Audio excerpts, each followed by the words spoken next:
Olá pessoal, tudo bem? Chegamos ao nosso quinto encontro da disciplina Caprinocultura e Ovinocultura. Nesse Screencast, nós vamos falar um pouco a respeito da cronologia dentária e do registro genealógico de caprinos e ovinos.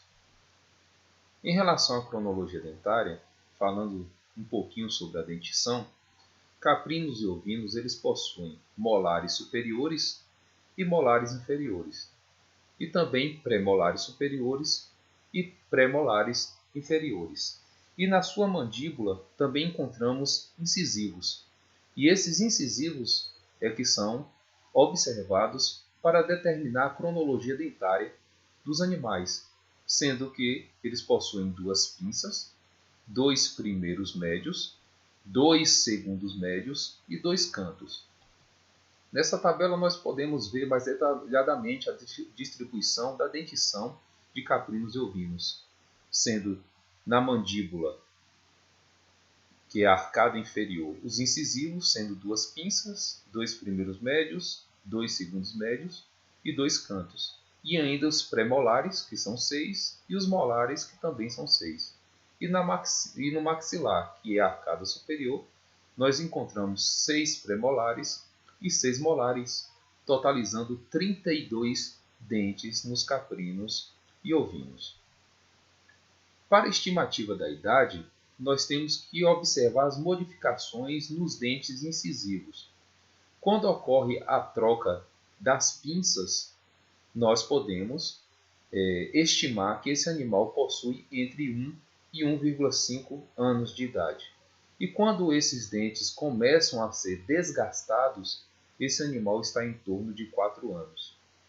Os primeiros médios eles surgem quando os animais apresentam entre 1,5 e 2 anos de idade. Os segundos médios entre 2,5 e 3 anos e os cantos de 3,5 a 4 anos. E é justamente quando ocorre a troca dos cantos que ocorre o início do desgaste das pinças. Então, de 1 a 4 anos, a gente observa a troca dos dentes incisivos e a partir dos 4 anos a gente observa o desgaste desses dentes incisivos. Sendo que quando ocorre o desgaste das pinças, esse animal tem mais de 4 anos. O desgaste dos primeiros médios, o animal tem mais de 5 anos. Os segundos médios, 6 anos. E a partir de 7 anos, quando ocorre o desgaste dos incisivos dos cantos. Aqui uma foto só para exemplificar.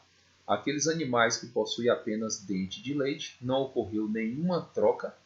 São animais que possuem menos de 1 ano de idade.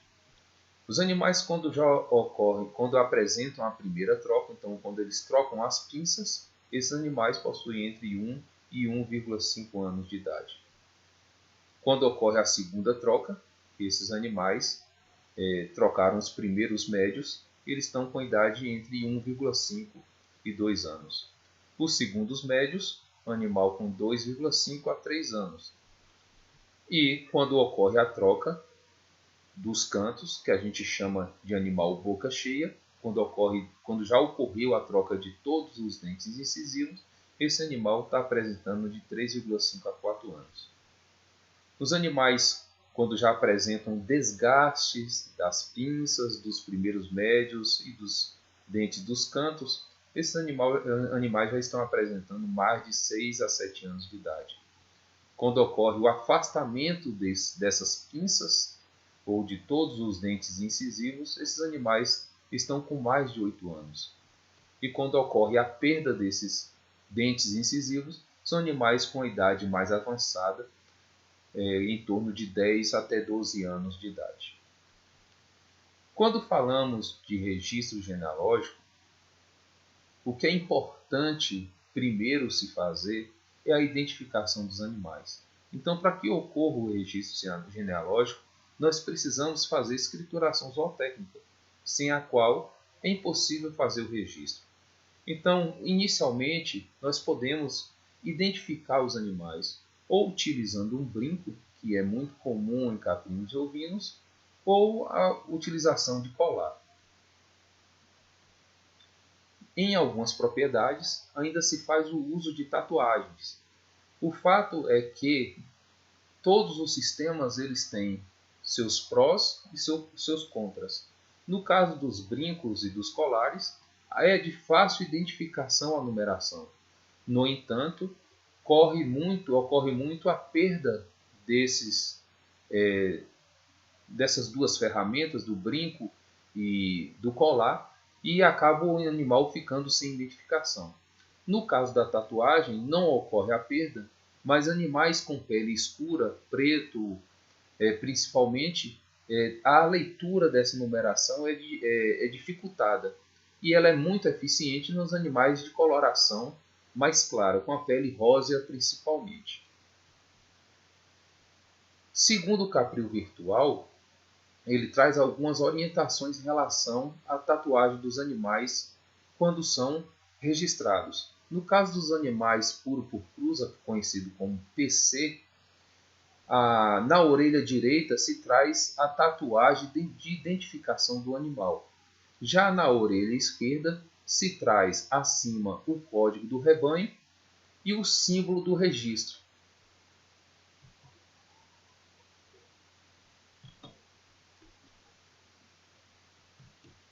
Segundo a Associação de Criadores de Caprinos e Ovinos do Brasil, a ARCO, eles separam animais em puro de origem e puro por cruza, sendo que os animais PO, são os puros de origem, são inscritos como PO somente aqueles nascidos ou não no Brasil que sejam originários de pais PO, com documentação que comprove as suas origens, ou animais oriundos de acasalamento absorvente, então de cruzamentos absorventes entre animais PO e animais puro por cruza, com no mínimo 4 gerações conhecidas, que é o que citava Prove 1, Prove 2, Prove 3. O cruzamento do Prove 3 com um PO se gera um animal PO.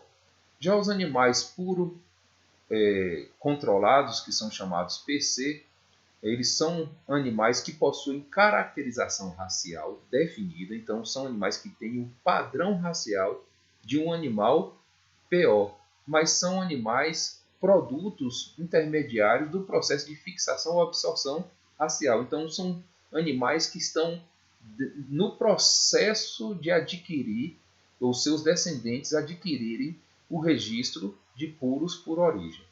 Então, são animais PC os produtos de acasalamento entre animais de categorias PC, então animais que PC com PC vai gerar animal PC, e para gerar animal PO, apenas o cruzamento com um animal PO.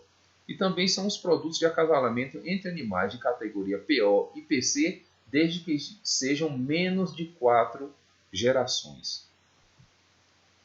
E segundo a Associação Brasileira de Criadores de Caprinos, o processo de registro ele se dá da seguinte forma. Primeiro se faz as comunicações. Primeiro se comunica a cobertura, então tem que comunicar para a associação que a fêmea, a matriz, ela foi fertilizada. E depois, quando os animais nascem, também precisa fazer a comunicação de nascimento.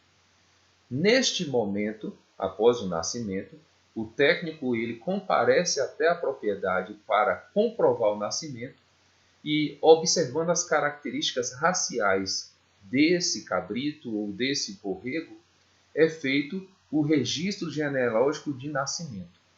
E quando esse animal atinge a idade adulta, o técnico volta à propriedade para verificar novamente esse animal, avaliar novamente esse animal e realizar o registro genealógico definitivo desse animal. Então, pessoal, esse é o screencast do nosso quinto encontro. Mais uma vez, venho lembrar para vocês, não deixem de ler o nosso texto base, ouvir o nosso podcast e resolver as nossas atividades. Tá bom? Um grande abraço, até o próximo encontro.